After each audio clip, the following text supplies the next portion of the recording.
இன்றைய தினம் நாம் தரிசிக்கப் போகிற ஆலயம் புதுவை அருள்மிகு மணக்குள விநாயகர் ஆலயம். பிரெஞ்சுக்காரர்களின் பிடியில் பல காலம் இருந்ததால் இன்றைக்கும் மேலை நாட்டு சாயம் தென்படுகிற ஒரு யூனியன் பிரதேசம். கடல் சார்ந்த ஊர். கேளிக்கைக்கும் குறைவில்லை, பக்திக்கும் பஞ்சமில்லை. சுமார் 30க்கும் மேற்பட்ட சித்தர்கள் ஜீவ சமாதிகள், எண்ணற்ற ஆலயங்கள். அவற்றுள் பிரதானமாக புதுவையின் அடையாளம் சொல்லும் விதமாக அமைந்த ஆலயம்தான் அருள்மிகு மணக்குள விநாயகர் கோயில். ஆலயம் சிறிதுதான், ஆனால் அதன் அருமைகளும் பெருமைகளும் அளவிடற்கரியவை.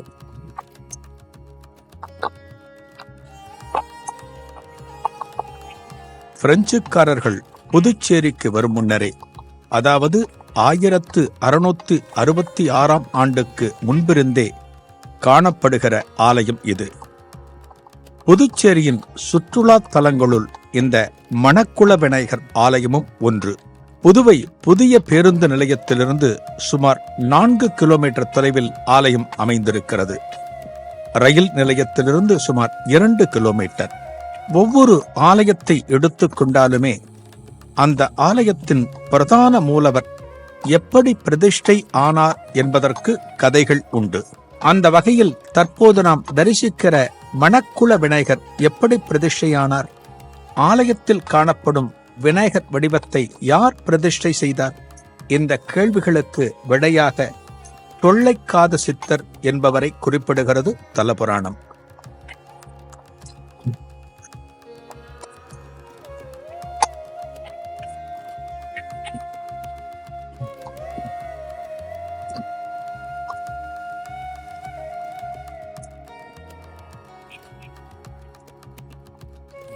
இவரது பெயரே தொல்லைக்காது சித்தர்.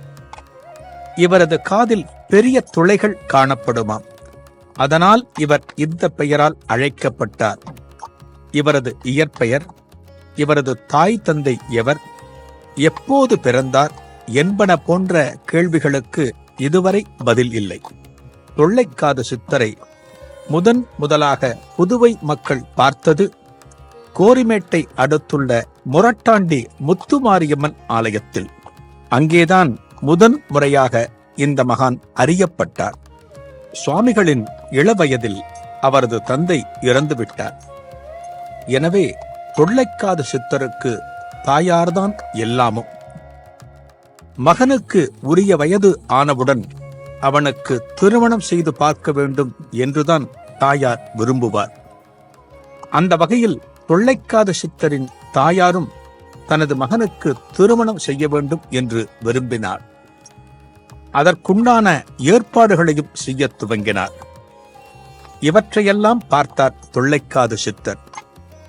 சம்சார சாகரத்தில் தான் உழல வேண்டாமே என்று ஆசைப்பட்டார்.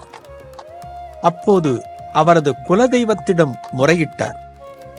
அந்த குலதெய்வத்திடம் மானசீகமாக முறையிடுகிற போது அம்மனே அழைப்பது போல ஒரு ஒலி கேட்டது, அதாவது ஒரு சத்தம் கேட்டது.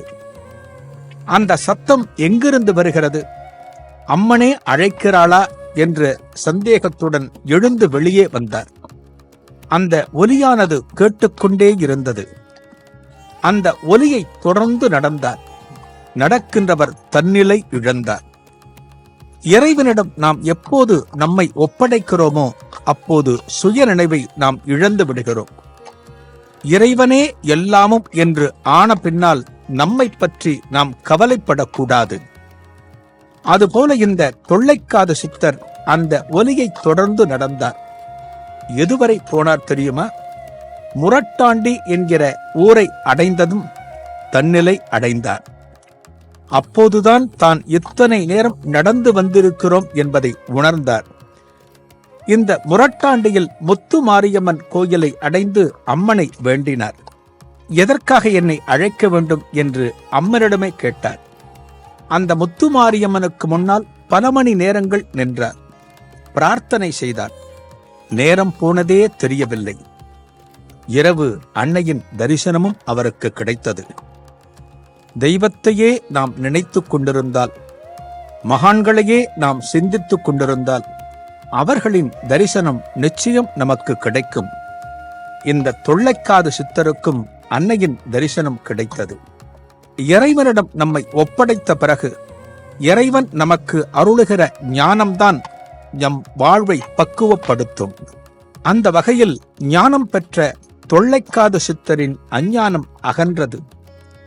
அங்கிருந்து சுமார் 8 கிலோமீட்டர் தொலைவில் உள்ள புதுவைக்கு, அதாவது பாண்டிச்சேரிக்கு நடந்தே சென்றார்.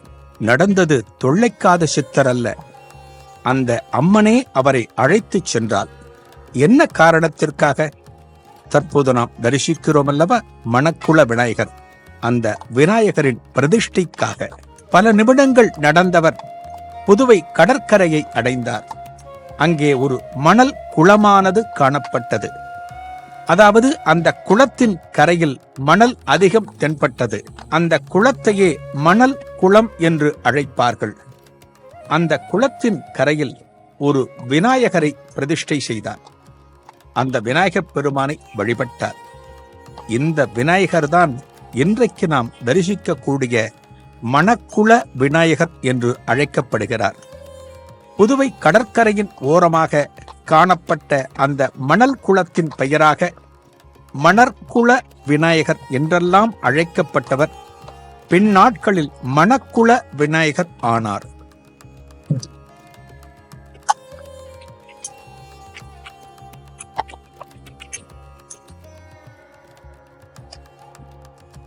அப்போது முரட்டாண்டி அம்மன் ஆலயத்திலேயே தங்கியிருந்தார். தினமும் 8 கிலோமீட்டர் நடந்து இந்த விநாயகருக்கு வழிபாடு. அதன் பின்னர் முரட்டாண்டிக்கே திரும்ப வருதல். இதுதான் தொள்ளைக்காது சித்தரின் வழக்கம் ஆனது. எதுவுமே அப்படியே இருந்தால் அதில் என்ன சுவாரஸ்யம் இருக்கும்? இறைவன் மாற்றி பார்த்தான் இந்த நடைமுறை வழக்கத்தை. ஒரு கட்டத்தில் முரட்டாண்டியில் பிரெஞ்சு அதிகாரிகளின் தொல்லை அதிகமானது. தொள்ளைக்காது சித்தரால் அங்கே நிரந்தரமாக இருக்க முடியவில்லை. அவரது வழிபாடுகளுக்கும் பலவிதமான தொந்தரவுகளை கொடுத்தார்கள் அந்த பிரெஞ்சு அதிகாரிகள். இதன் காரணமாக இங்கே நாம் இனியும் தங்கியிருக்க கூடாது என்று முரட்டாண்டியை விட்டு புதுவையில் ஆனந்தரங்கம் பிள்ளை தோட்டம் என்கிற பகுதிக்கு வந்தார். அந்த பகுதியிலே ஒரு சிறு குடிசையை அமைத்துக் கொண்டார். இந்த சிறு குடிசையில்தான் தொள்ளைக்காது சித்தருக்கு அமைதி கிடைத்தது, ஆனந்தம் கிடைத்தது. தியானம் மேற்கொண்டார். அப்போதுதான் அவருக்கு புரிந்தது எதற்காக இந்த பகுதிக்கு தான் வந்தோம் என்று. இது நிச்சயமாக மூல முதல்வனான அந்த விநாயகப் பெருமான் அழைப்பே என்று தெளிந்தார். விநாயகப் பெருமான் ஆலயம் அருகே வந்ததும் இந்த விநாயகப் பெருமானை காலை மாலை என்று 2 வேளைகளில் வழிபட்டார். அபிஷேகங்களையும் நடத்தினார். உள்ளூர் மக்கள் உதவி செய்தார்கள், பணிவிடை புரிந்தார்கள், அன்பை பரிமாறிக்கொண்டார்கள். தினமும் காலையில் விநாயகர் பூஜை, பின் முரட்டாண்டி முத்துமாரியம்மன் ஆலயம், மீண்டும் விநாயகரிடம் என்று தொள்ளைக்காது சித்தரின் அன்றாட நடவடிக்கைகள் மாறின. இந்த தொள்ளைக்காது சித்தரை பார்த்தால் முரட்டு உருவமாக தென்படுமாம். நெடிய உயரம் கொண்டவர், ஆனால் ஒல்லியான உடல்வாகு. இவரது முகத்தை பார்த்தாலே தென்படுகிற தேஜஸ் மற்றவர்களை காலில் விழுந்து வணங்கத் தூண்டும்.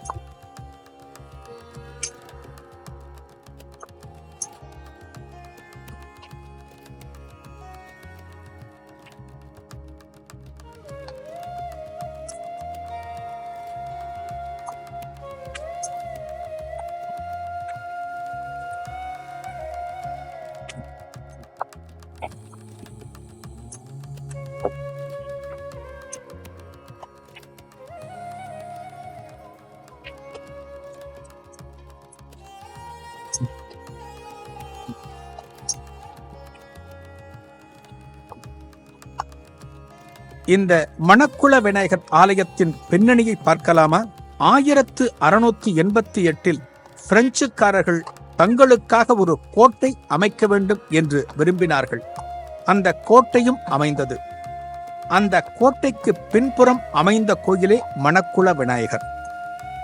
இந்த ஆலயத்தின் மேற்கு பகுதியில் ஒரு குளம் இருந்ததாகவும் அது கடற்கரைக்கு வெகு அருகில் இருந்ததால் மணல் அதிகம் வந்ததாகவும், ஆகவே அந்த குளத்திற்கு மணற்குளம் என்று அழைக்கப்பட்டதாகவும் ஆலய தலபுராணம் சொல்கிறது.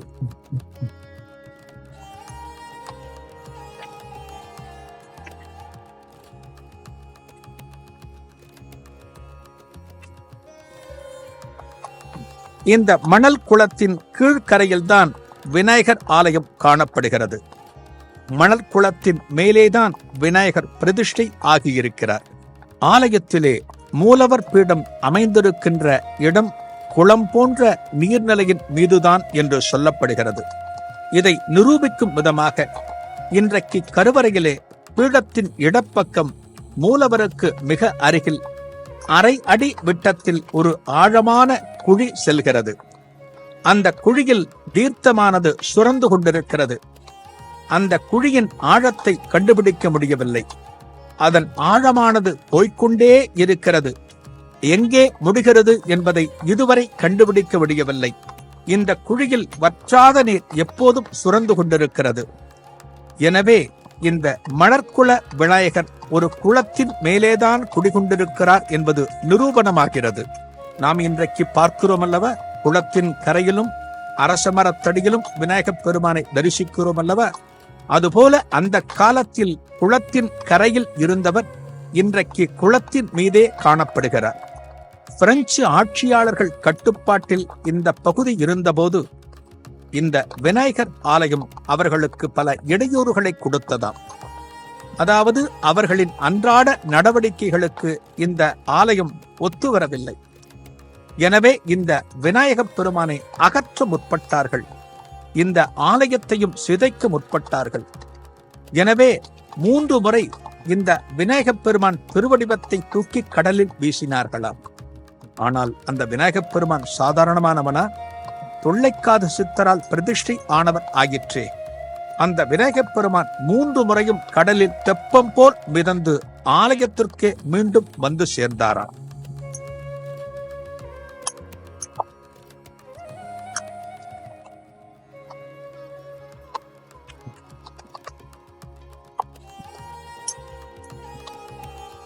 பிரெஞ்சு ஆட்சியாளர்கள் ஆலயத்தை சிதைக்க முற்படுகிற போதெல்லாம் இந்த விநாயகப் பெருமானை மீண்டும் இந்த இடத்தில் வந்து அமர்ந்தார். தவிர உள்ளூர் மக்களும் பிரெஞ்சுக்காரர்களின் இந்த முயற்சிக்கு தங்களது கண்டனத்தையும் எதிர்ப்பையும் தெரிவித்தார்கள். இந்த ஆலயத்தை காப்பாற்ற வேண்டும் என்கிற முயற்சியிலும் அன்றே ஈடுபட்டார்கள். விநாயகப் பெருமான் ஆலயம் என்றால் விசேஷங்கள் அதிகம் உண்டு. அதாவது திருவிழாக்கள் அதிகம் உண்டு. இந்த விநாயகப் பெருமானுக்கு ஏதேனும் திருவிழா நடத்த வேண்டும் என்றால் பிரெஞ்சு அரசாங்கம் அதற்கு முட்டுக்கட்டை போட்டதாம். இப்படி திருவிழாக்களுக்கு மறுத்து வந்த நிலையில் பிரெஞ்சு துரையான டூப்ளே என்பவர் விநாயக பக்தராக மாறினார்.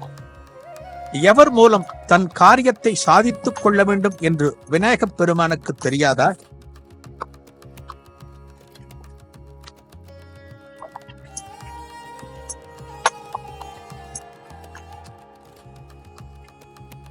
பிரெஞ்சுக்காரர்களின் எதிர்ப்புக்கு உள்ளான இந்த விநாயகப் பெருமான் மணற்குள விநாயகர் என்று அழைக்கப்பட்டாலுமே அந்த காலத்திலே வெள்ளைக்காரன் விநாயகர் என்றும் அழைக்கப்பட்டாராம். மணக்குள விநாயகர் தற்போது குடிகொண்டிருக்கிற இதே தெரு நெசவாளர் தெரு என்று முன்காலத்தில் அழைக்கப்பட்டது. இந்த தெருவில் நெசவாளர்கள் அதிகம் வசித்து வந்தனர். விடிவதற்கு முன்னால் இந்த ஆலயத்திற்கு வந்து விநாயகப் பெருமானை தரிசித்து தங்களது கைத்தறி தொழிலை துவங்குவார்களாம் அவர்கள். அந்த வகையில் இந்த விநாயகப் பெருமானுக்கு மிக நெருக்கமானவர்களாக நெசவாளர்கள் காணப்படுகிறார்கள்.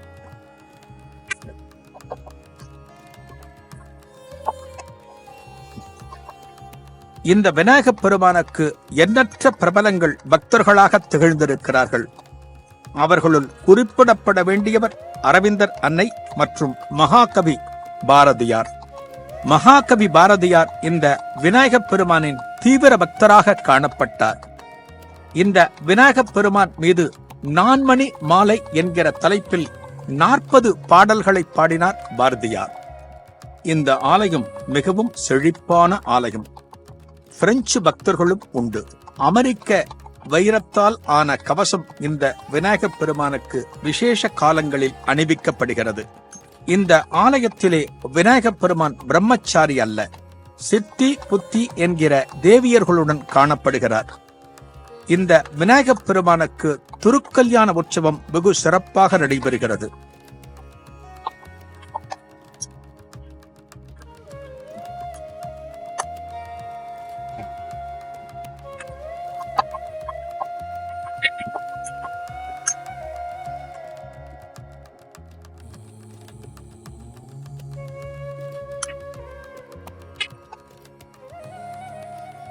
எப்படி மீனாட்சி சுந்தரேஸ்வரருக்கு திருக்கல்யாணம் நடத்துகிறோமோ, வள்ளி தெய்வானை சமேத முருகப்பெருமானுக்கு திருக்கல்யாணம் நடத்துகிறோமோ, அதே போல இந்த ஆனை முகத்தோனுக்கும் இந்த ஆலயத்தில் திருக்கல்யாணம் உண்டு. விநாயகர் சதுர்த்தி, ஜனவரி முதல் நாள், ஆவணி பிரம்மோற்சவம், பவித்ரோற்சவம், சங்கடகர சதுர்த்தி உள்ளிட்ட திருவிழாக்கள் வெகு சிறப்பாக நடக்கின்றன.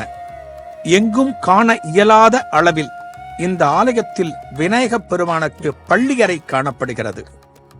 இந்த பள்ளியறையில் யார் காணப்படுகிறார் தெரியுமா? பராசக்தி தேவி. தாயுடன் குழந்தை உறங்குவது வழக்கம். தாய்க்கு அருகிலேயே குழந்தை தூங்குவது வழக்கம். அந்த வகையில் இந்த பள்ளியறையில் தாயின் அருகிலே காணப்படுகிறார் விநாயகப் பெருமான்.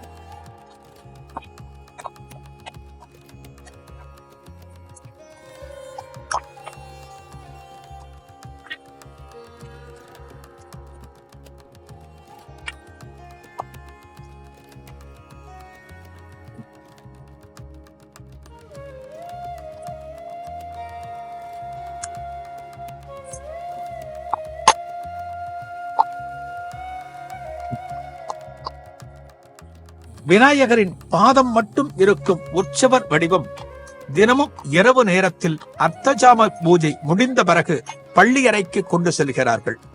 இந்த ஆலயத்திலே விநாயகப் பெருமான் விமானம் முழுக்க தங்கத்தால் வேயப்பட்டது. பார்த்தாலே தகதகவென்று ஜொலிக்கும். விநாயகப் பெருமானுக்கு எண்ணற்ற உற்சவர் திருவடிவங்களை பிரகாரவலம் வரும்போது தரிசிக்கலாம். ஆலய வளாக சுற்றுச்சுவரில் பலவிதமான விநாயகர் சுதை வடிவங்கள் காணப்படுகின்றன. தவிர எண்ணற்ற ஓவியங்களும் காணப்படுகின்றன. ஆலயத்தின் கொடிமரம் அத்துணை சிறப்பு. 18 அடி உயரத்தில் தங்கத் தகடு வேயப்பட்ட கொடிமரம். தினமும் அன்னதானம் வெகு சிறப்பாக நடக்கிறது.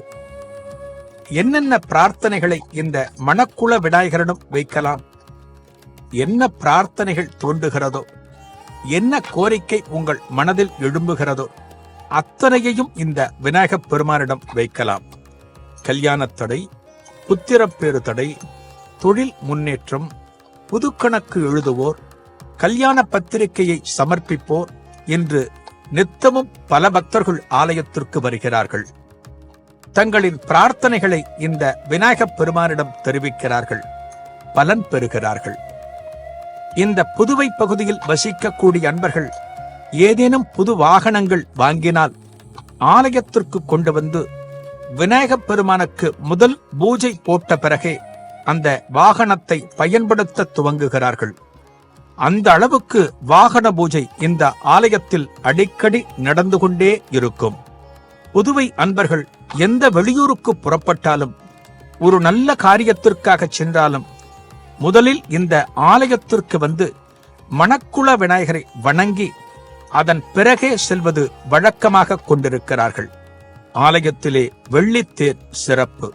எப்போதும் பக்தர்கள் கூட்டத்துடன் காணப்படுகிற இந்த புதுவை மணக்குள விநாயகர் ஆலயம் தினமும் காலை 6 மணிக்கு நடை திறந்து மதியம் 1 மணிக்கு நடை சாத்துவார்கள். மீண்டும் மாலை 4 மணிக்கு நடை திறந்து இரவு 9:30 மணிக்கு நடை சாத்துவார்கள். புதுவை வழியாக பயணப்படுகிற அன்பர்கள் எப்படியேனும் இந்த ஆலயத்திற்கு வந்து விநாயகப் பெருமானை தரிசிப்பதை வழக்கமாக கொண்டிருக்கிறார்கள். விநாயகனை வணங்காமல் எந்த ஒரு காரியத்தையும் துவங்கக்கூடாது. இதை சொன்னவர்கள் யார் தெரியுமா? சாட்சாத் பரமேஸ்வரனும் பராசக்தியும். பிள்ளையார் சுழி போட்டே மளிகை சாமான்களை பட்டியல் போடுகிறோம். மூல முதல்வன் என்கிற சிறப்பு விநாயகப் பெருமானுக்கு உண்டு. இவன் அருள் இருந்தால் அனைத்துமே சுபமாகும். மணக்குள விநாயகரை வணங்குவோம், மட்டில்லா மலர்ச்சி பெறுவோம்.